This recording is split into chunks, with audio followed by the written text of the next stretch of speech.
meron tayong Fiesta ngayon naman na 2014 new look. Kaso sedan to, may puwet.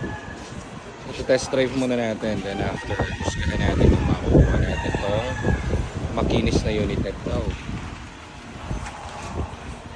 Okay. So yan sila sir, yung may-ari ng Fiesta. So yung ipag-negotiate sila Nico, pati sila Jad, kasi pangalawang beses na nila nag-inquire. Bali yung unang punta natin, pinresyohan na natin to. Then may OBD naman ang kaming dala, so pinakita namin yung mga sira niya. And kasi nga may issue naman kasi ito, ayun nga, pinabalik naman ulit kami nila sir, kasi napagtanto nila na kami yung pinakamataas na offer and accurate yung mga sinabi namin. Kaya yan, bebenta na sa atin ngayon tong unit. Pinresyohan na rin to ng iba, ayaw nung iba, tinatanggihan. So kami ang kukuha kasi alam namin yung sira nito. Fiesta na 2014 sedan. Yan, uwi natin.